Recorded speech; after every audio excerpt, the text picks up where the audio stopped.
انسان کی زندگی میں جو چیزیں اسے بہت زیادہ نقصان دیتی ہیں اور بہت پیچھے چھوڑ دیتی ہیں، دنیاوی معاملات سے لے کر روحانی، اخلاقی، قلبی اور قرب الہی کے معاملات تک کو جو چیزیں نقصان پہنچاتی ہیں، ان میں ایک بڑی چیز غفلت ہے۔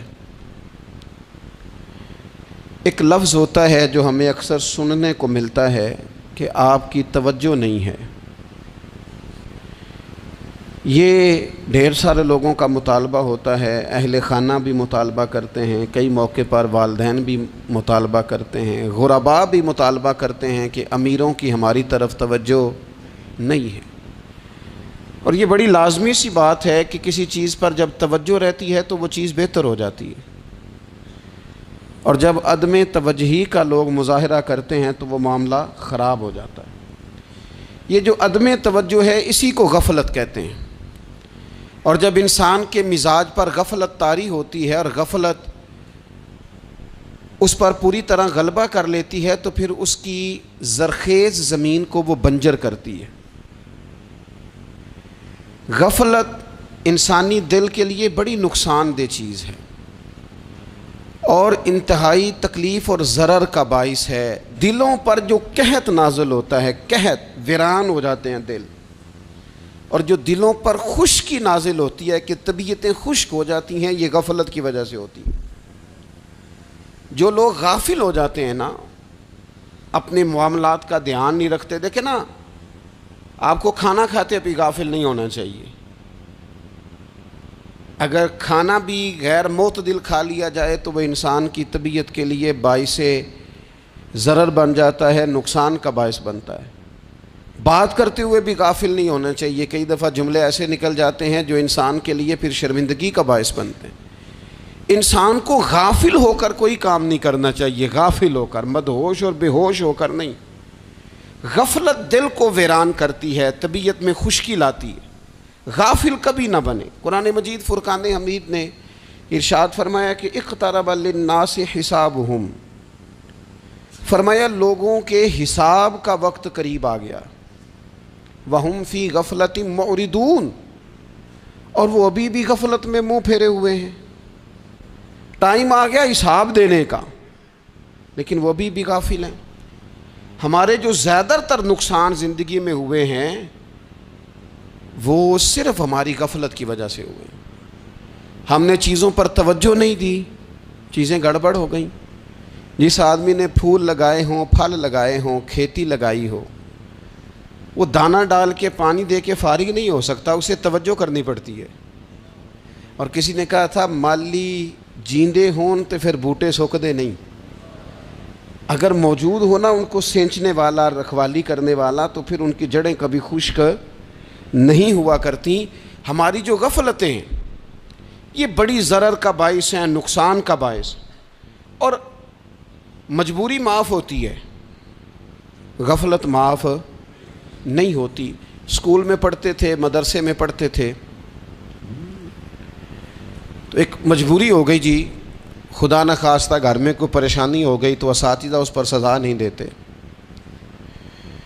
کوئی خوشی کا موقع ہے گھر میں، فیملی میں کسی کی شادی ہے، اساتذہ اس پر سزا نہیں دیتے۔ لیکن اگر کبھی پتہ چلتا تھا نا کہ یہ گھر سے تو آیا تھا لیکن مدرسے نہیں آیا، یہ اسکول نہیں آیا، رستے میں غافل ہو گیا، تو یہ بات خوفناک تھی۔ یہ قابل سزا جرم تھا کہ تو غافل ہو گیا اپنی پڑھائی سے، تو گھر سے آیا اور یہاں نہیں آیا۔ غفلت قابل سزا ہوتی ہے، مجبوری کی معافی ہوتی ہے۔ ہمارا آج کل جو مسئلہ ہے وہ غفلت کا ہے۔ ڈھیر سارے لوگ ہیں، سمجھدار بھی ہیں، سیانے بھی ہیں، معاملہ فہم بھی ہیں، باشعور بھی ہیں، تعلیم کی ڈگریاں بھی رکھتے ہیں، لیکن اگر ان کی زندگیوں کی تکلیفوں کو دیکھا جائے اور بے آباد روح کو دیکھا جائے اور سجدوں سے ان کی دوری کو دیکھا جائے تو ایک ہی بات سمجھ میں آتی ہے کہ پتہ سارا ہے لیکن لے ڈوبی ہے غفلت، توجہ نہیں کی۔ لائق بچہ بھی نالائق ترین زندگی گزارتا ہے، اس لیے کہ اس کے لائق ہونے کے ساتھ ساتھ اس کا توجہ کرنا بھی تو ضروری ہے نا۔ نرے لائق کا کیا فائدہ اگر وہ محنتی نہیں، اگر وہ توجہ ہی نہیں کرتا، اپنا سبق دھیان سے سنتا پڑھتا ہی نہیں، تو جتنا مرضی لائق ہو پیچھے رہ جائے گا۔ اور کئی نالائق ہوتے ہیں، رٹا لگا کے پاس ہوتے ہیں، پر چلو رٹا تو لگاتے ہیں نا، محنت تو کرتے ہیں نا، جد و جہد تو کرتے ہیں۔ کئی نالائق جد و جہد کے باعث آگے گزر جاتے ہیں، اور کوئی اسی چکر میں رہ جاتے ہیں، میں بڑا لائق ہوں، کل پڑھ لوں گا، پرسوں پڑھ لوں گا، ہفتہ تیاری کر کے پاس ہو جاؤں گا۔ اپنی زندگی سے غفلت کا پردہ اٹھائیں، اور غفلت اس کے لیے فیصلہ کرنے کی ضرورت ہوتی ہے، پلاننگ کرنے کی نہیں، فیصلہ کرنے کی ضرورت ہوتی ہے کہ میں نے اب غفلت کرنی۔ ہم نہ جب بھی کوئی پروگرام بناتے ہیں تو منصوبہ بندی شروع کر دیں، منصوبہ بندی نہ کریں، فیصلہ کریں، کہیں کہ میں نے غافل نہیں ہونا۔ غفلت غرق دنیا کا نام ہے، اپنے آپ کو غفلت سے بچائیں۔ آپ دیکھیں حضرت کعب بن مالک رضی اللہ تعالیٰ عنہ فرماتے ہیں، بخاری میں موجود ہے، فرماتے ہیں کہ جنگ میں پیچھے رہ گیا تھا، میرا خیال تھا کل چلا جاؤں گا، گھوڑے اور سواریاں میرے پاس تیز ہیں، مضبوط ہیں، پرسوں چلا جاؤں گا، تیزی سے بھاگ کے میں پہنچ جاؤں گا، میں قافلے کے ساتھ شامل ہو جاؤں گا، لیکن بس تھوڑی سستی ہو گئی، ذرا غفلت ہو گئی۔ آپ فرماتے ہیں جب سب لوگ چلے گئے حضور علیہ السلام کے ساتھ جہاد میں اور میں پیچھے رہ گیا، تو پھر جب چند دن گزر گئے اور محبوب کے واپس آنے کا ٹائم ہو گیا، تو اب میں غور کرتا سمجھتا تو مجھے مدینے میں یہاں بزدل لوگ نظر آتے، اور کون نظر آتے؟ جو منافق تھے، وہ منافق بزدل دکھائی دیتے، یا مجھے عورتیں اور بچے دکھائی دیتے۔ میں پریشان ہوا، حضور واپس آ گئے۔ جنہوں نے بہانے کیے تھے نا منافقین نے، یہ مجبوری تھی اس لیے نہیں جہاد پہ گئے، یہ جنہوں نے بہانے کیے تھے انہیں مل گئی معافی، اور میں نے سچ بولا، میں نے کہا یا رسول اللہ میں غافل ہو گیا تھا۔ اب کہتے ہیں میں نے جب کہا نا حضور سستی ہو گئی تھی، ذرا غفلت ہو گئی، تو بندہ محبوب سے ہی غافل ہو جائے، بندہ وہیں سے غافل ہو جائے۔ جو دم غافل سو دم کافر، سانو مرشد اے ہو پڑھایا۔ جب کہا نا حضور وہ غلطی ہو گئی، کوئی مجبوری نہیں تھی، تو فرماتے ہیں باقیوں کو معافی مل گئی، میرے ساتھ حضور ناراض ہو گئے۔ ایک دن نہیں، 2 دن نہیں، 50 دن حضور ناراض رہے۔ مدینے کی گلیوں نے مجھے پہچاننا چھوڑ دیا، در و دیوار سے مجھے یوں لگتا تھا کہ میں پردیسی ہوں۔ فرماتے ہیں میں مسجد میں آتا تھا، میں جب محبوب کو دیکھتا تو حضور رخ انور پھیر لیتے، اور مجھے پتا تھا جب میرا چہرہ ادھر ادھر ہوتا تو پھر کریم رحمت کی نظر فرماتے۔ فرماتے ہیں 50 دن مسلسل، پھر مجھے حکم ہوا کہ بیوی بھی بھیج دو، میکے بچے بھی بھیج دو، ننہال یعنی تنہا رہ جاؤ۔ فرماتے ہیں وہ میں نے قید تنہائی کاٹی، لیکن شکر اللہ کا یہ ہے کہ میں سچا تھا، بس ذرا بھول گیا تھا، بس ذرا غفلت ہو گئی تھی۔ تو فرماتے ہیں پھر اللہ تبارک و تعالیٰ نے میرے اوپر فضل یہ فرمایا کہ میری توبہ کا اعلان رب نے قرآن مجید میں فرمایا۔ تو غافل نہ بنے کبھی بھی، ہمارا نا مسئلہ یہ ہے، اور آپ نے ناراض نہیں ہونا، ڈھیر سارے لوگ غافل ہو جاتے ہیں، مالدار بھی غافل ہیں، صاحبان علم بھی الا ماشاء اللہ بہت ساری جگہوں پہ غافل ہیں۔ جن لوگوں کو 4 لوگ جاننے لگ جاتے ہیں، کوئی مقام حاصل ہو جاتا ہے، وہ بھی بہت ساری جگہوں سے غافل ہو جاتے ہیں الا ماشاء اللہ۔ غفلت بڑی تکلیف والا منظر ہے۔ جو لوگ سمجھتے ہیں نا میں اب گڈ بک میں آ گیا ہوں، اب میں اچھا ہو گیا ہوں، اب میرے لیے خیر کہا جاتا ہے، مجھے اچھائی شاید یہ مستقل میرے ساتھ رہے گی، تعریف ہی ہوگی ہمیشہ، وہ بھی غافل ہو جاتے ہیں۔ اور یہ غفلت ٹھیک نہیں ہوتی۔ وجہ دیکھنی چاہیے کس وجہ سے انسان کو وقار مل رہا، عزت مل رہی۔ اپنی زندگی سے غفلت کو اتار پھینکیں۔ تھوڑی دیر کی تو غفلت ہوتی ہے، لمبی تو نہیں۔ 2 منٹ کے لیے صرف اس نے ڈرائیونگ کرتے ہوئے چہرہ موبائل کی طرف کیا تھا، 2 ہی تو منٹ لگے تھے۔ لمحوں نے خطا کی تھی، صدیوں نے سزا پائی۔ لمحوں نے خطا کی تھی، صدیوں نے سزا پائی۔ ایک لمحے کے لیے غافل ہوئے تھے اور صدیاں، نسلیں روتی رہ گئیں پیچھے۔ بچے تڑپتے رہ گئے، اہل خانہ پریشان رہ گئے، ماں باپ ساری زندگی روتے رہے، لیکن یہ 2 منٹ کے لیے یہ غفلت جو ہے یہ بڑی تکلیف والا معاملہ. اپنی زندگی سے غفلت کو اتارنا ہے، غافل نہیں بننا، ہر وقت توجہ اور ساری باتوں پہ توجہ. بعض اوقات لوگ ایک طرف توجہ کر کے ایک طرف سے غافل ہو جاتے ہیں. نہ، توجہ ہمہ پہلو رکھنی ہے. ہمارے ذمے جتنے بھی حقوق ہیں ان سب پر توجہ، ہر چیز کا خیال.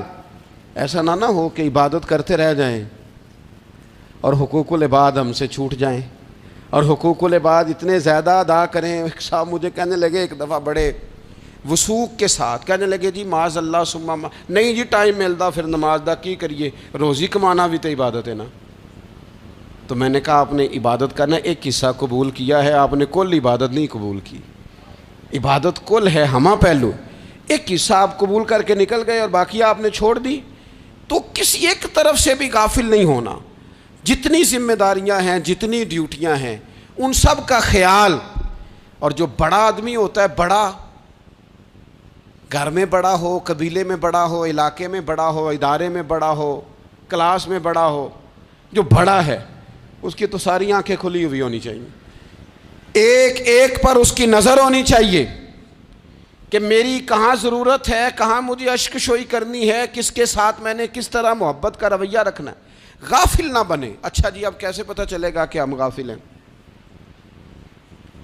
یہ کیسے پتہ چلے گا؟ آپ کسی بندے سے بھی پوچھ لیں حالات کیا ہیں تو کہتا ہے اللہ کا شکر ہے کبھی کسی کا دل نہیں دکھایا، اللہ کا شکر ہے جی زمانہ ہو گیا 5 نمازیں پڑھتا ہوں، اللہ کا شکر ہے جی. کیسے پتہ چلے گا غافل ہیں؟ پہلی علامت ہمارے علماء اور صوفیاء نے غافل بندے کی لکھی ہے. اس آئینے میں نے اور آپ نے اپنا آپ دیکھنا ہے. غافل بندے کی پہلی علامت یہ ہوتی ہے کہ وہ دنیاوی کاموں میں چست ہوتا ہے اور اللہ اور اس کے رسول کی فرما برداری میں سست ہوتا ہے.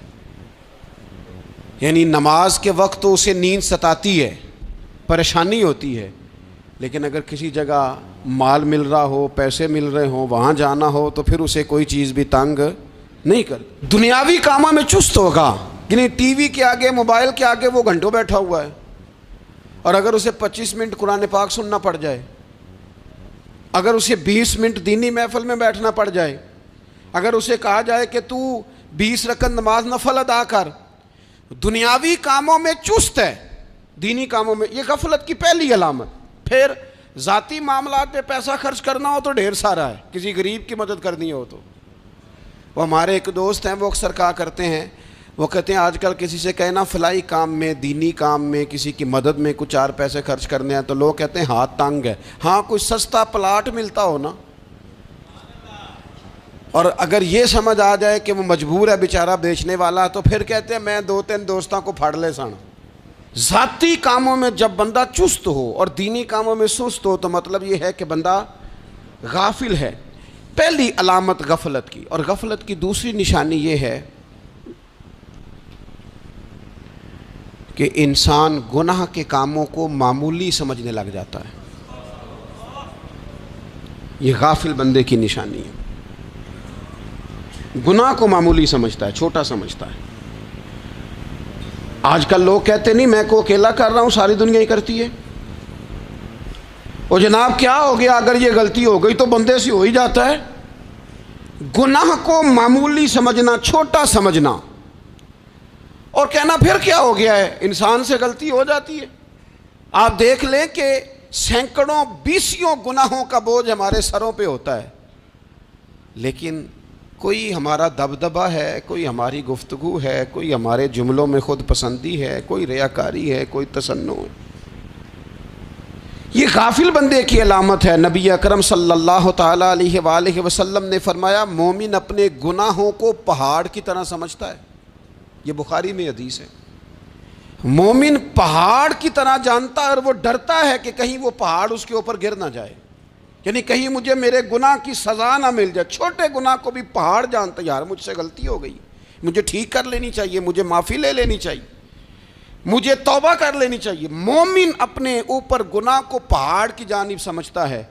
اور حضور علیہ الصلوۃ والسلام فرماتے ہیں کہ یہ جو فاسق اور فاجر ہوتا ہے نا، اللہ کا نافرمان، یہ گناہ کو مکھی کی طرح سمجھتا ہے، یہ سمجھتا ہے میں نے اشارہ کرنا ہے مکھی نے اڑ جانا ہے۔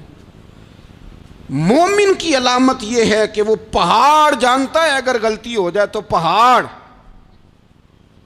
امام اعظم ابو حنیفہ رحمۃ اللہ علیہ گزر رہے تھے تو بارش ہو گئی تھی اور کوفہ میں کیچڑ تھا، تو آپ نے جو جوتے پہنے ہوئے تھے ان جوتوں سے چلتے ہوئے نا آپ کے پاؤں سے کچھ مٹی اڑی، تو سامنے ایک یہودی تھا، اب اس زمانے میں دیواریں کچی ہوتی تھیں، اس کے دیوار پر جا کے وہ مٹی جو تھی وہ لگ گئی۔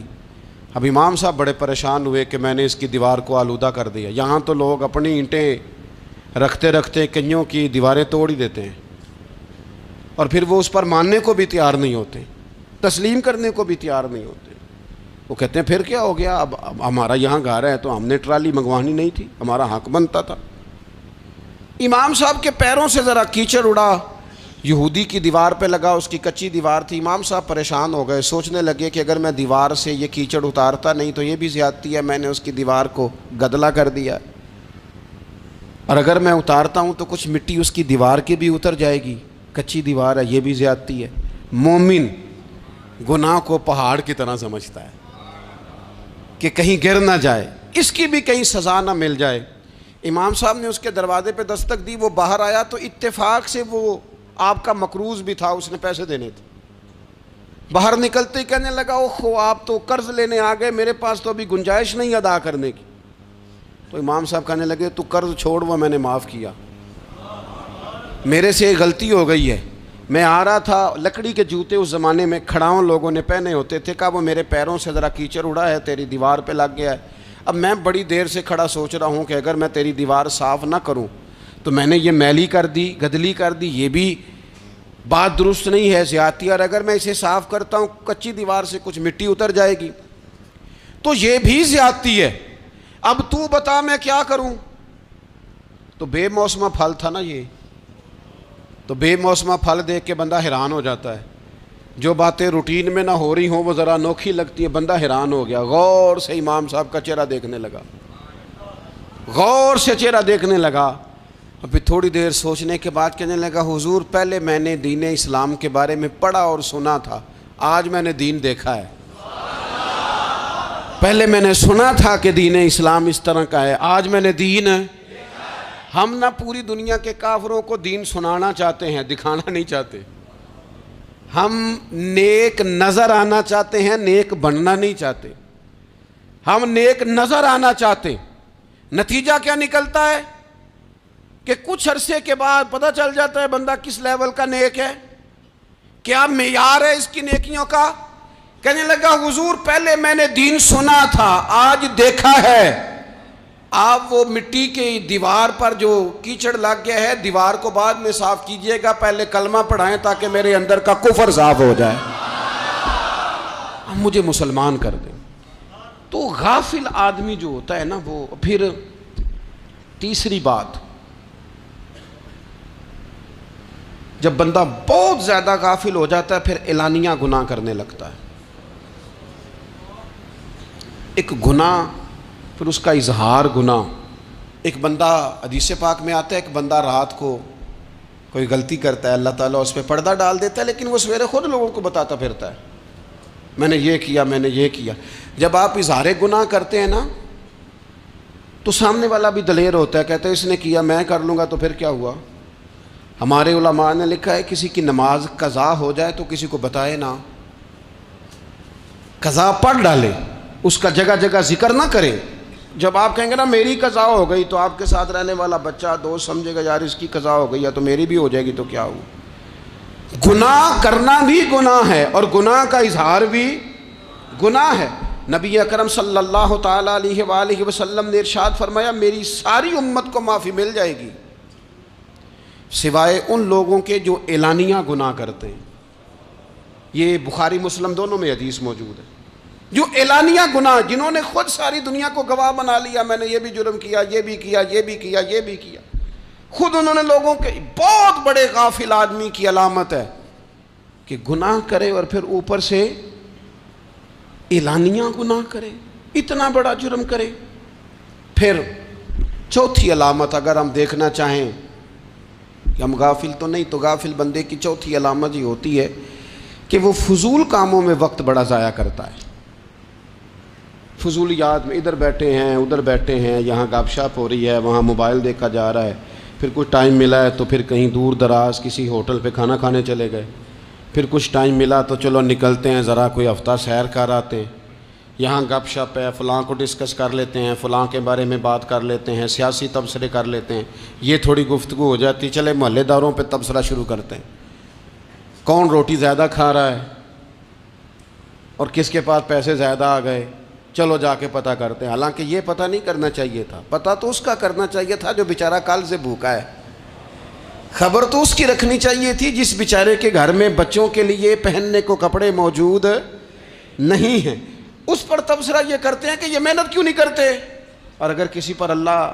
عطا کر دے پھر حساب ضرور لگاتے ہیں کہ ذرا معلومات کرو یہ اتنی جلدی آگے کیسے نکل گئے۔ غافل بندے کی علامت ہے وقت کا ضائع کرنا اور فضول کاموں میں ضائع کرنا اور بلا وجہ ضائع، اور ایسے سوالات کرنا جن کی ضرورت ہی کوئی نہیں، بالکل ضرورت ہی نہیں، کوئی مطلب ہی نہیں، لیکن ہم لوگ وقت ضائع، یہ غفلت کی علامت، غفلت۔ اللہ والوں کی علامت کیا تھی؟ ایک بات انہوں نے زندگی میں لے لی، سیکھ لی، پھر ساری زندگی اسی پہ گزار دی۔ ان کا ارادہ تھا نا کشکول سیدھا کیا۔ کچھ لوگ ساری زندگی لیکچر قبول لے کے سن کے پھر بھی سمجھنے کو تیار، یہ غافل دل کی علامت ہے۔ اس لیے نبی پاک صلی اللہ تعالیٰ علیہ وسلم نے فرمایا دو نعمتیں ایسی ہیں جن میں اکثر لوگ غفلت میں ہیں، ایک صحت اور دوسری فراغت۔ لوگ بلا وجہ وقت ضائع کرتے ہیں۔ اللہ نے صحت دی ہے، کسی خیر کے کام میں لگائیں۔ اگر آپ کے پاس فارغ وقت ہے تو قرآن پاک کو یاد کریں، ترجمہ اور تفسیر سے پڑھیں، محبوب پاک علیہ السلام کی احادیث کو یاد کریں، اللہ والوں کی باتیں سنیں۔ وقت ملے تو عبادات میں لگائیں، نوافل میں لگائیں، تلاوت میں لگائیں، ذکر اذکار میں لگائیں، اور پھر اللہ مزید توفیق عطا کرے تو کسی کے بھلے میں وقت لگائیں، گلی سے کوئی کانٹا اٹھائیں، کوئی روڑا اٹھائیں، کوئی کسی کی مدد کریں۔ لیکن یہ غافل ہونے کی علامت ہے کہ اپنے وقت کو ضائع کرنا۔ اور پھر اسی طرح غفلت کی پانچویں علامت یہ ہے کہ اگر بندے کو دنیا سے پورا پیار ہو جائے، یعنی شب قدر میں بھی آ کے کہتا ہے یا اللہ کبھی پیسے دے دینا، شب برات والے دن بھی کہتا ہے کہ مالک اگر کبھی کوئی ایسا سبب لگ جائے نا، یعنی بیت اللہ شریف کے سامنے کھڑے ہو کے بھی اگر اس نے مال ہی مانگنا ہے وہاں بھی اس نے یہی سوال کرنا ہے، حب دنیا اتنی غالب آ جائے تو یہ غافل ہونے کی علامت۔ دنیا ضرورت ہے، مقصد نہیں ہے، دنیا کی حاجت ہے، مقصد نہیں ہے، یہ مقصود نہیں۔ اور جب لوگ فقط دنیا کے مال کو، دولت کو، نبی پاک علیہ السلام نے فرمایا وہ لعنتی ہے جو درہم اور دینار کا بندہ بن گیا ہے، پیسوں کا بندہ بن گیا ہے، مل جائے تو خوش ہوتا ہے، نہ ملے تو تکلیف میں آ جاتا ہے۔ یہ غافل بندے کی علامت۔ مومن تو وہ ہوتا ہے کہ دولت رزق حلال ضرور کماتا ہے تاکہ کسی کے آگے ہاتھ نہ پھیلانا پڑے، کوشش ضرور کرتا ہے، پر دنیا کو جیب میں جگہ دیتا ہے، دل میں نہیں دیتا۔ اس کی جگہ جہاں ہے اسے وہاں رکھتا ہے، اسے دل میں جگہ، دل تو ایک ہے، اس میں رب و رسول کو بسائیں گے یا کسی اور کو بسائیں گے؟ تو حب دنیا یہ غافل ہونے کی بہت بڑی علامت ہے۔ پھر اسی طرح جو بندہ رب کریم کو جانتا نہیں نا وہ بھی غافل ہو جاتا ہے۔ ایک تو جو یہ نہیں نہ جانتا کہ رب کریم سزا دے گا، وہ مجھے دیکھ رہا ہے، اسے نہ اونگ آتی ہے نہ نیند آتی ہے، جو اس کی معرفت نہیں رکھتا کہ میرا رب ہر وقت مجھے دیکھ رہا ہے، وہ بھی غافل ہو جاتا ہے۔ جسے پتہ ہونا کہ مجھے دیکھ رہا ہے وہ غافل نہیں ہوتا۔ اور جو یہ سمجھ لیتا ہے نا کہ شاید معاذ اللہ ثم، اس یقین کو پکا نہیں کرتا، وہ غافل ہو جاتا ہے۔ اور ایک جو یہ نہیں نہ جانتا کہ رب مہربان کتنا ہے،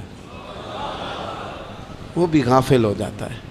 مجھے بتائیے سب سے زیادہ تو بندہ اس کے دروازے پہ جاتا ہے نا جو سب سے زیادہ مہربانی کرنے والا ہو، اس دروازے سے بندہ اٹھتا ہی نہیں۔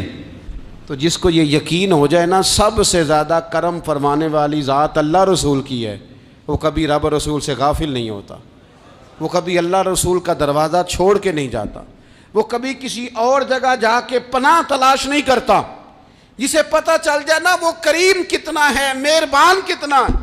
ملا رومی رحمت اللہ علیہ فرماتے ہیں بہت بڑا مجرم تھا ایک بندہ، بہت بڑا گناہگار تھا، بت کو پوجتا تھا، تھک گیا، ساری رات بت کے سامنے کھڑا تھا، معاذ اللہ یا صنم یا صنم یا صنم کہتے، تھک گیا، نیند آ گئی، اونگ آ گئی۔ جب پوری طرح نیند آ گئی اور دماغ پہ نیند قبضہ کرنے لگی تو اس کے منہ سے نکل گیا، صنم صنم کہہ رہا تھا نا، نکل گیا یا صمد، او بے نیاز مالک۔ رب کریم نے فرشتوں سے فرمایا دوڑ کے جاؤ، جو کہتا ہے اسے دے دو۔ فرشتے کہنے لگے مالک وہ تو بت کو پکار رہا تھا، اس نے تو غلطی سے نام لیا ہے۔ فرمایا مجھے نہیں پتا، لیکن دیکھو نا اس نے مجھے پکارا تو ہے نا، کتنی دیر سے جھوٹے کو پکار رہا تھا، اس کا معاملہ حل نہیں ہوا، اب اگر سچے کو پکارنے پہ بھی حل نہ ہوا تو فرق کیا رہ جائے گا؟ دے دو جو مانگتا ہے، دے دو۔ میرے دوست گھر پتہ چل جائے وہ کریم کتنا ہے، وہ مہربان کتنا ہے۔ میرے رسول پاک علیہ الصلوۃ والسلام نے تو فرمایا تیری آنکھ سے اگر اس کے خوف سے اتنا آنسو بھی نکل گیا جتنا مچھر کا پر ہوتا ہے، تو جس طرح بھینس کے تھنوں سے نکلا ہوا دودھ واپس تھنوں میں نہیں نہ جاتا، جو اتنا بھی روئے نہ روئے اللہ کے خوف سے، وہ بندہ دوزخ میں نہیں جائے گا۔ تھوڑی دیر کے لیے ڈر جائے اپنے رب سے، آئے تو صحیح۔ عدم معرفت غفلت پیدا کرتی ہے، تو آ تو صحیح، وہ تو کریم ہی بڑا ہے، وہ تو مہربان ہی بڑا ہے۔ حضرت زنیرہ رضی اللہ تعالی عنہ حضور کی صحابیاں ہیں۔ ایام جو مکے کے تھے مسلمانوں پر بڑی آزمائش کے تھے، انہیں بڑا مارا کفار نے، اتنا مارا کہ ان کی بینائی چلی گئی، نظر آنا بند ہو گیا۔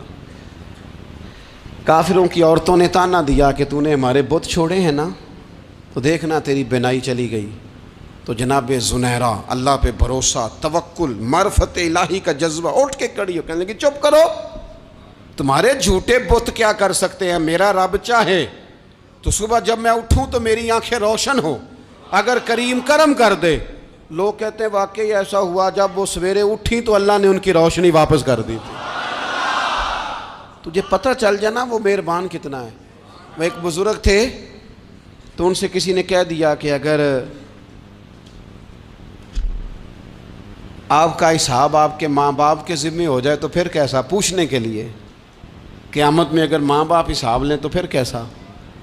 تو بڑے سیانے لوگ تھے جو دل والے تھے، کہنے لگے نہیں، رب کریم ہی ٹھیک ہے، اس لیے کہ وہ ماں باپ سے کہیں بڑھ کر پیار کرنے والا ہے۔ اگر یہ معرفت مل جائے وہ کریم کتنا ہے، اور جب بندہ پوری طرح اس کی بارگاہ میں آ کے تڑپ جاتا ہے نا، مولا میں جاؤں کدھر، تیرا دروازہ چھوڑ کے جاؤں کدھر۔ اقبال کہتے ہیں وہ ایک سجدہ جسے تو گراں سمجھتا ہے، 1000 سجدوں سے دیتا ہے آدمی کو نجات۔ تجھے جگہ جگہ جھکنا نہیں پڑے گا اگر تو صحیح معنوں میں اپنے رب کی بارگاہ میں جھک جائے۔ تو میرے عزیز کوشش کریں کہ اس کی معرفت، اس کا کرم، اس کی عطا اور اللہ تبارک و تعالیٰ کے حاضر و ناظر ہونے پر عین الیقین، حق الیقین حاصل کریں۔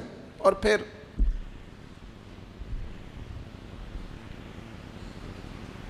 آٹھویں بات یہ ہے کہ غافل لوگوں کی صحبت بھی بندے کو غافل کر دیتی ہے۔ غافلوں کی صحبت میں نہ بیٹھیں، ان کی صحبت میں بیٹھیں جن کے پاس بیٹھنے سے دل میں رب رسول کی محبت پیدا ہوتی ہے۔ غافلوں سے بچیں۔ چنگیاں دے لڑ لگی ساں تے چولی چ پھل پئے، تے جدوں میں پیڑیاں دے سنگ رل گئی تے میرے اگلے بھی ڈول گئے۔ برے آدمی کی صحبت بندے کو غافل کر دیتی۔ غافلوں کی صحبت میں کبھی نہ بیٹھیں، کبھی نہیں۔ غافل آدمی آپ کو غافل کر دے گا۔ میرے نبی پاک علیہ الصلوۃ والسلام نے فرمایا انسان اپنے دوست کے مذہب پر ہوتا ہے۔ یہ بہت بڑے لفظ ہیں۔ فرمایا المرء علی دین خلیلہ، انسان اپنے دوست کے مذہب پر ہوتا ہے۔ تو دیکھ تو نے دوست کس کو بنایا ہے، جو تیرے دوست کا مذہب ہوگا وہی تیرا ہو جائے گا۔ ہم نے دوست بنایا نا غوث پاک جیلانی کو،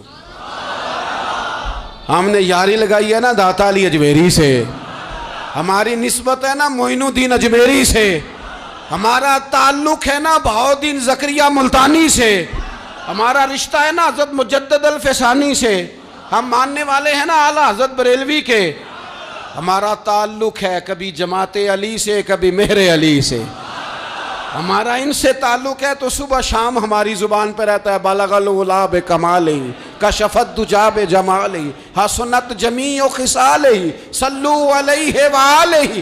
ان سے تعلق جڑا ہے نا تو کئی دفعہ تنہائیاں تڑپا دیتی ہیں اور تڑپ کے کہتے ہیں آج سکھ متران دی ودھیری ہے، آج سکھ متران دی، سکھ کہتے ہیں اڈیق کو، متر کہتے ہیں محبوب کو، آج سکھ متران دی ودھیری ہے، اے کیوں دلڑی اداس گھنیری ہے، لوں لوں وچ شوق چنگیری ہے، اج نینا لائیاں کیوں جھڑیاں، سبحان اللہ سبحان اللہ سبحان اللہ۔ پہلے کہتے ہیں سکھ متران دی ودھیری ہے یعنی اداس ہوں، پھر حضور کے جلووں پہ نظر کرتے ہیں، کہتے ہیں سبحان اللہ سبحان اللہ، ماں اجمل کا ماں احسانہ کا ماں اکمالہ کا، اور پھر فوراً کہنے لگے او کتھے مہر علی،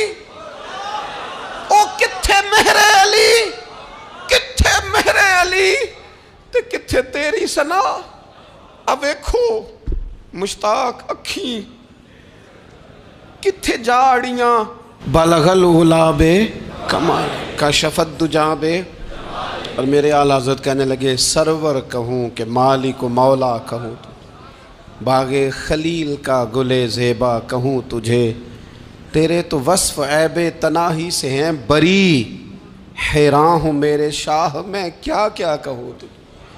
غافل آدمی کی علامت ہے برے لوگوں کی صحبت میں، خبردار ان کے پاس نہ بیٹھنا جن کے پاس بیٹھنے سے تمہارے دلوں میں اولیاء اللہ اللہ کے بندوں کی عداوت پیدا ہو، خبردار خبردار ان کے پاس نہ بیٹھنا جن کے پاس بیٹھنے سے تمہارے دلوں میں حضور کی اولاد پاک کے بارے میں شک پیدا ہو، خبردار اس شخص کے پاس نہ بیٹھنا جو امام حسین ابن علی کے بارے میں کوئی کمزور بات کرتا ہو، بچنا، خبردار اس سے بچنا جو حضور کے صحابہ کے بارے میں بات کرے، بچنا بچنا اس سے، جو سیدنا ابو بکر صدیق کے بارے میں کوئی،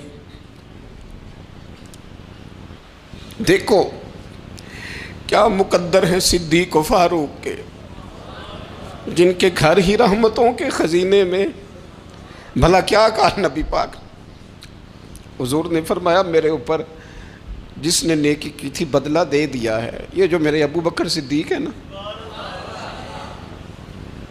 ان کو میں اللہ کی بارگاہ میں لے جاؤں گا، کہوں گا مالک تو ہی بدلہ عطا فرما۔ ایک ہاتھ میں جناب صدیق کا ہاتھ پکڑا، ایک میں حضرت عمر کا ہاتھ پکڑا، اور حضور مسجد نبوی سے باہر آ رہے ہیں، دیکھنے والے کی زبان سے بے ساختہ سبحان اللہ نکل گیا، کیا شان ہے کیا مقدر ہے، تو حضور علیہ السلام رک گئے، اور روک کے فرمایا تو حیران ہو رہا ہے نا، تو حیران ہو رہا ہے نا کہ میں نے ایک ہاتھ میں ابو بکر کو پکڑا ہے ایک میں عمر کو پکڑا ہے، فرمایا قیامت میں جب میری قبر کھلے گی تو میں اسی طرح قبر سے نکلوں گا، اس طرح میدان محشر میں میں آؤں گا، خبردار حضور ایک وفاداروں کے وفادار رہنا، ان کے وفادار رہنا، ان کے وفادار رہنا۔ بڑا عجیب دور آیا ہے، ہم نے یہ دور دیکھا ہے کہ لوگ حضور کے صحابہ کے بارے میں بھی بات کریں گے، اب نبی پاک کی اولاد پاک کے بارے کو بھی ڈسکس کیا جائے گا۔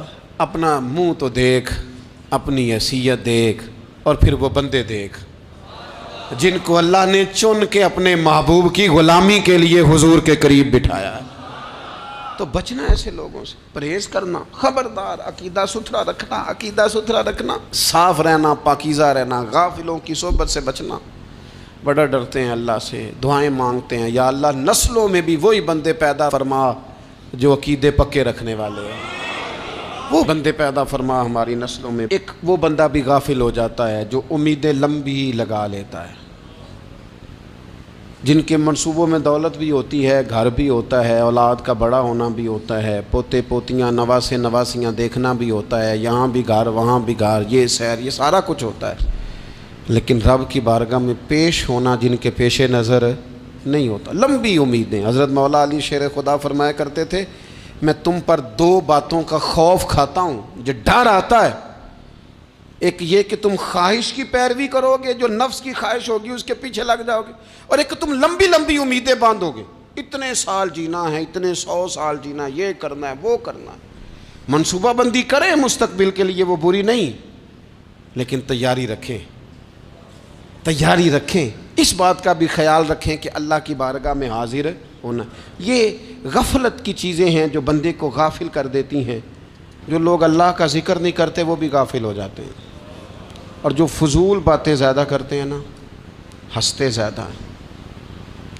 فَلْيَضْحَكُوا قَلِيلًا وَلْيَبْكُوا كَثِيرًا، قرآن کہتا ہے زیادہ رویا کرو، کم ہنسا کرو۔ نبی پاک علیہ الصلوۃ والسلام سے پوچھا تھا حضرت عقبہ بن عامر نے کہ یا رسول اللہ نجات کس چیز میں ہے؟ تو نبی پاک علیہ الصلوۃ والسلام نے فرمایا ایک تو اپنی زبان قابو میں رکھو، دوسرا فرمایا اپنے گھر میں ٹھہرے رہو، تمہارا گھر تمہارے لیے کافی ہو، فضول نہ نکلو گھر سے، اور تیسرا فرمایا اپنی خطاؤں پہ رویا کرو۔ کثرت کلام اور فضول کلام اور بلا وجہ یہ بندے کو غافل کرتا ہے، دل کو سخت کرتا ہے۔ یہ چند چیزیں ہیں جو انسان کو غفلت میں ڈالتی ہیں۔ اپنے آپ کو ان چیزوں سے بچائیں اور غفلت کو توڑیں۔ آپ کے ذمے، میرے ذمے جو حقوق العباد ہیں ان کا پتہ کریں، جو اللہ رسول کے حقوق ہیں ان کی خبر دیکھیں، ہماری جو ذمہ داریاں ہیں ہم کس طرح انجام دے رہے ہیں اس پر توجہ کریں، اپنے معاملات کو ٹھیک کریں۔ ہم انسان ہیں، کوتاہیاں تو رہ جائیں گی، لیکن جب کوشش کریں گے تو پھر رب تعالیٰ مدد بھی فرمائے گا۔ ایک بات اور کرنی ہے، ایک تو میں نے عرض کیا غفلت کو توڑنا، ایک دوسری بات قرآن مجید کا ایک سبق اور، جب غفلت توڑنی ہے تو پھر لازمی طور پر ایک کام کرنا پڑے گا۔ میں نے یہ عرض کیا تھا کہ پلاننگ نہیں کرنی، فیصلہ کرنا ہے۔ تو فیصلہ کرنا ہے تو کرنا کیا ہے؟ پھر قرآن حکیم نے سورہ بقرہ میں کہا فَاسْتَبِقُوا الْخَيْرَاتِ، یعنی تم نیکیوں کی طرف دوڑو، جلدی جلدی نیکیاں کرو، فٹافٹ، دیر نہ کرو۔ فٹافٹ سے مراد یہ نہیں کہ نیکی جلدی جلدی کر جاؤ، یعنی ٹال مٹول نہ کرو خیر کے کام میں، کل کریں گے، پرسوں کریں گے، عمرہ کر رہے ہیں پھر نیکی ہیں، حج کر رہے ہیں پھر نیکی ہیں، بچے بیال ہوں پھر میں نیک ہوں، یہ تھوڑا سا یہ کام ٹال مٹ۔ فاستبقوا الخیرات، نیکیوں کی طرف دوڑو، جلدی کرو، بھاگو۔ نبی پاک صلی اللہ تعالیٰ علیہ وسلم نے فرمایا 5 چیزوں کو 5 چیزوں سے پہلے غنیمت جانو۔ حضور علیہ الصلوۃ والسلام فرمانے لگے ایک تو تم جوانی کو نہ بڑھاپا آنے سے پہلے پہلے غنیمت سمجھ لو۔ نبی کریم صلی اللہ تعالیٰ علیہ وآلہ وسلم ارشاد فرمانے لگے کہ اپنی صحت کو غنیمت جان لو بیماری آنے سے پہلے پہلے۔ پھر حضور علیہ الصلوۃ والسلام فرمانے لگے اگر اللہ نے تمہیں مال دیا ہے، وسعت دی ہے، تو نیکی کر لو، خرچ کر لو اللہ کے راستے میں، خدا نہ خواستہ تم پر غریبی آ جائے۔ اور پھر حضور سید عالم صلی اللہ تعالیٰ علیہ وسلم فرمانے لگے اگر تمہیں اللہ نے کچھ فراغت دی ہے، بہت زیادہ مصروف نہیں ہو، تو غنیمت جان لو، جلدی سے نیکی کر لو قبل اس کے کہ تم مشغول ہو جاؤ۔ اور 5ویں بات حضور نے بیان کی، فرمایا زندگی کو غنیمت جانو موت آنے سے پہلے پہلے، جلدی سے نیکی کر لو۔ نیکی کے لیے ساری زندگی منصوبہ بندی نہ کرتے رہو، نیکی کے لیے دیکھو نا، ہماری زندگی میں یہاں دنیا میں رہ کے چند منٹوں میں وہ نیکی کی جا سکتی ہے جو قیامت کے بعد صدیوں کا ہمارا فائدہ کرے گی، صدیوں کا فائدہ کرتے نہیں۔ پلاننگ کر رہے ہیں، منصوبہ بندی کر رہے ہیں، بس تیاری کر رہے ہیں، بس حضرت آپ دعا کر دیں، اللہ تعالیٰ دعائیں بھی قبول فرمانے والا ہے، لیکن جو نیکی نصیب ہوتی ہے اسے جلدی سے کر گزریں، اسے فٹافٹ کریں۔ میں ایک گاؤں میں گیا، اب تو خیر وہ دور نہیں رہا، یہ 10-15 سال 20 سال پہلے نا جو نوجوانوں کی مصروفیات ہوتی تھیں ان میں سے ایک مصروفیت یہ ہوتی تھی کہ گندم لے کے چکی پہ جانا ہے، آٹا پسوا کے لانا ہے۔ یہ ایک بڑی، چونکہ سبھی گھروں کے اندر سال کے لیے گندم سٹاک کر لی جاتی تھی، تو گندم لے کے جانا یہ ایک ڈیوٹی ہوتی تھی۔ ایک نوجوان ایک گاؤں میں، اس کی مجھے تعریف سننے کو ملی، تو ایک بوڑھی اماں کہنے لگی یہ تو بڑا نصیباں والا ہے، سارے دا آٹا پیا لے ہوندا ہے۔ اور آتے جاتے پوچھ لیتا ہے کہ اماں کوئی کہنے لگی میرے بچے باہر ہوتے ہیں، یہ مجھے دوائی بھی لا دیتا ہے شوگر کی، میں مریضہ ہوں. یعنی خیر جتنی ہو سکے جتنی. میرے ایک سنگی ہیں تو سڑک پہ کوئی بندہ کھڑا ہوتا ہے نا، اللہ تعالیٰ انہیں سلامت رکھے، بندہ کھڑا ہوتا ہے تو کہتے ہیں میں اس سے پوچھ لیتا ہوں بابا جی کدھر جانا ہے، فلانی جگہ جانا ہے، تو کہتے ہیں میں موٹر سائیکل پہ بٹھا لیتا ہوں. بندہ دیکھ کے مجھے سمجھ آ جاتی ہے ضرورت مند ہے، کوئی چور نہیں کوئی ڈاکو نہیں، ضرورت مند ہے. میں اسے منزل تک نیکی جتنی میسر آئے، جس حد تک میسر آئے. کیا کہا ہمارے نبی پاک علیہ السلام نے؟ حضور نے ہم سے فرمایا کچھ نہ ہو سکے تو بات ہی مسکرا کے کر لینا، اس پر ہی اللہ صدقے کا ثواب عطا کرے. فاستبقوا الخیرات، جلدی سے نیکی کر لو. اپنے نامہ اعمال میں روز نیکیاں جمع کرو، کوئی نہ کوئی خیر کا کام روز کرو اور جلدی سے کرو. صحیح مسلم میں حدیث ہے، نبی پاک صلی اللہ تعالی علیہ وسلم فرمانے لگے جلدی جلدی نیکی کے کام کر لو ان فتنوں سے پہلے جو اندھیری رات کے حصوں کی طرح فتنے ہوں گے. فرمایا اس وقت حال یہ ہوگا کہ آدمی صبح مومن ہوگا شام کو کافر ہو جائے گا، شام کو مومن ہوگا تو صبح کافر ہو جائے گا. اور فرمایا لوگ دنیا کے بدلے اپنا دین تک بیچ ڈالیں گے. معاذ اللہ جھوٹی قسمیں نہیں کھائی جاتی، جھوٹا قرآن مجید نہیں لوگ اٹھا لیتے. لوگ دنیا کے لیے دین بیچ ڈالیں گے. اس سے پہلے جب فتنے اتنے زیادہ ہو جائیں اس سے پہلے نیکی کر لو، کوئی خیر کا کام کر لو، جلدی سے کچھ ایسا کر لو. حضرت عقبہ بن حارث رضی اللہ تعالیٰ عنہ فرماتے ہیں یہ دیکھیں ہمارے نبی پاک علیہ السلام کی سیرت کیا ہے، حضور کا اسوہ کیا ہے، نبی پاک علیہ السلام ہماری تربیت کس طرح کرتے ہیں. حضرت عقبہ بن حارث رضی اللہ تعالیٰ عنہ کہتے ہیں ہم نے نبی پاک علیہ السلام کے ساتھ نا عصر کی نماز پڑھی، یہ صحیح بخاری میں موجود ہے. فرماتے حضور سلام پھیرتے ہی فوراً اٹھ کے گھر تشریف لے گئے. یہ ہمارے لیے نا انوکھی بات تھی، غیر متوقع تھی، پہلے کبھی ایسا ہوا نہیں. سلام پھیرا نماز کا، حضور جلدی سے تشریف لے گئے. اب ہم حیران تھے اور حیرت انگیز طور پر حیران تھے کہ کریم اتنی جلدی تشریف لے گئے. تھوڑی دیر ہوئی حضور واپس آ گئے تو محبوب پاک علیہ السلام فرمانے لگے گھر میں نا ایک چھوٹی سی ڈلی، ایک چھوٹا سا ٹکڑا سونے کا پڑا تھا، مال آیا تھا سارا صدقہ کر دیا، وہ تھوڑا سا پڑا تھا، اچانک مجھے یاد آیا وہ تو پڑا رہ گیا. تو حضور فرمانے لگے میں نے کہا کہیں ایسا نہ ہو جائے کہ ساری رات گزر جائے اور میرے گھر میں پڑا ہی رہ جائے، میں جلدی سے جا کے اسے خیرات کر دوں. میں نے خیرات کیا پھر میں واپس آ گیا ہوں. جلدی سے نیکی، جلدی سے نیکی کر لی جائے. ہم بڑا انتظار کر رہے ہیں، بڑا لمبا ہمارا پروگرام ہے، ہمارے پاس ٹائم ہی بڑا ہے. کسی نے کان میں کہہ دیا ہے تیرے پاس بڑا وقت ہے، ابھی تو بڑی عمر پڑی ہے، ابھی تو جناب او میرے بھائی یہ لوگوں کے کہنے کی باتیں ہیں. پھر پتہ ہی نہیں چلتا حالات کس طرح کے ہو جاتے ہیں اور کیا معاملات انسان کے ساتھ درپیش ہوتے ہیں. جتنی خیر میسر آئے، جتنا بھلا میسر آئے، جتنی انسان کو توفیق ملے. میں نے بزرگوں کو دیکھا، اپنے اصحاب کو،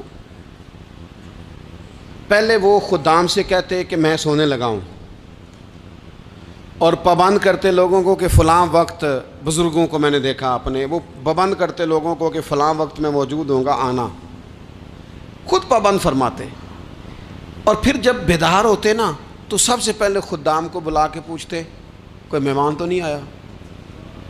وہ جناب آپ نے خود ہی تو پابند فرمایا فلاں دن آنا. کہنے لگے چل یار اگر کوئی آیا تو مجھے ملا لو، میری ملاقات کرا لو. کیوں؟ اس لیے کہ دور سے آیا ہے، مجھ سے ملنے آیا ہے، کوئی خیر کی بات سیکھنے آیا. چلو میرے نامہ اعمال میں کوئی نیکی جائے گی، کچھ نہ کچھ خیر جمع کر لی جائے، کچھ نہ کچھ ڈیوٹی کر لی جائے، کچھ کام کریں اور جلدی سے کریں. حضرت جابر ابن عبداللہ انصاری رضی اللہ تعالیٰ عنہ بیان کرتے ہیں، یہ بھی بخاری میں موجود ہے. کہتے ہیں ایک صحابی نا نبی پاک علیہ السلام کی بارگاہ میں حاضر ہوئے غزوہ احد کے موقع پر،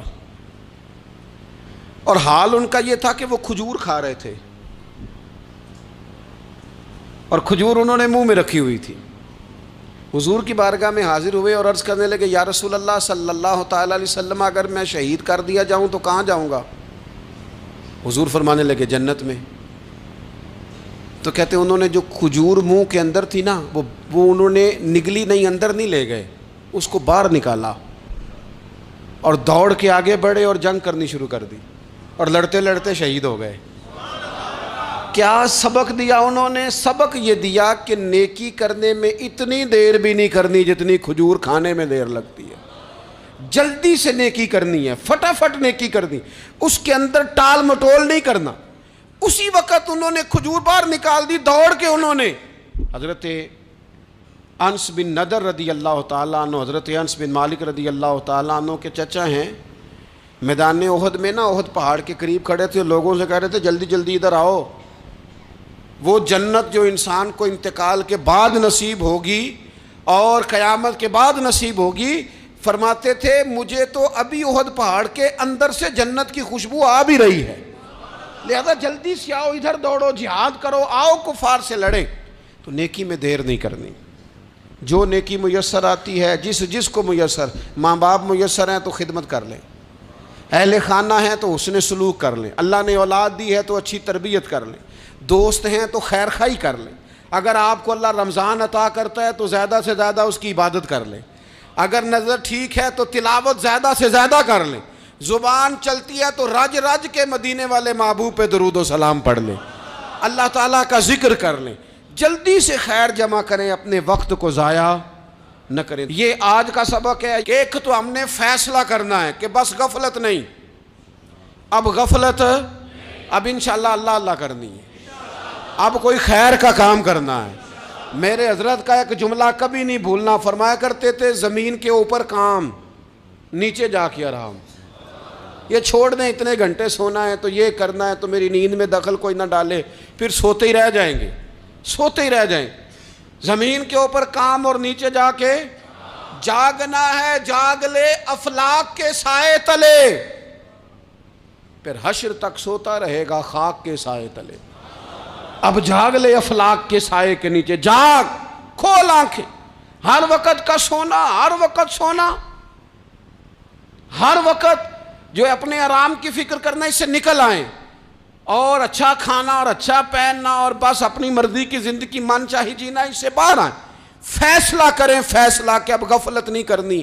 اگر اللہ نے کوئی صلاحیت دی ہے تو اسے دین کے کام پہ لگانا ہے، کوئی ڈیوٹی کرنی ہے، کوئی خدمت کرنی ہے۔ دیکھو خدمتیں ہو رہی ہیں، صدیق اکبر مال دے رہے ہیں، عثمان غنی مال دے رہے ہیں، مولا علی نے تلوار پکڑی ہے، میدان میں جا رہے ہیں، فاروق اعظم گلی گلی نگر نگر رسول اللہ کے دین کی پہرے داری کر رہے ہیں، حضرت جناب سیدنا سلمان فارسی ابو ذر غفاری حضور کی مسجد میں جھاڑو دے رہے ہیں، اور بلال حبشی وہ نبی پاک کی مسجد میں اذان پڑھتے پڑھتے رب نے اتنا عروج فرمایا کہ کعبے کی چھت پہ کھڑے ہو کے بھی اذان پڑھنی شروع، انہوں نے اذان دے دی۔ تو کوئی کام کرنا ہے، غفلت کو توڑنا ہے اور نیکی کرنی ہے، ذرا جلدی جلدی خیر کا کام کرنا ہے، نہیں ایسے نہیں، فٹافٹ۔ کیسے جی؟ فٹافٹ۔ تو فٹافٹ کام کریں خیر کا، جلدی جلدی۔ تو یہ خیر کا کام فٹافٹ، جلدی جلدی اور بڑی جلدی اور دوڑ دھوپ کے، اور جب آپ کرتے جائیں گے نا تو پھر اللہ تعالیٰ مواقع بناتا جائے گا۔ آپ سے میری اپیل ہے، بالخصوص میرے ساتھ جو وابستہ سنگی ہیں، جو پیار کرنے والے ہیں، دو باتیں آج آپ نے لے کے جانی ہیں گھر۔ یہی لنگر ہے، یہی آپ کے لیے دعا ہے، یہی ہمارے بزرگوں کا فیض ہے، یہی نصیحت ہے کہ آپ نے یہ دو باتیں لے کے جانی ہیں۔ غفلت توڑ دینی ہے، فیصلہ کرنا ہے کہ آج کے بعد غافل نہیں ہونا، اور دوسری یہ بات لے کے جانی ہے کہ نیکی جلدی جلدی، فٹافٹ فیصلہ، فٹافٹ نیکی، ایک کر کے پھر انشاءاللہ دوسری کر کے پھر انشاءاللہ تیسری کر کے پھر انشاءاللہ چوتھی، یہ شروع کرنی ہے، اور آپ دیکھیں گے اللہ تعالیٰ مہربانی فرمائے گا، مدد کرے گا۔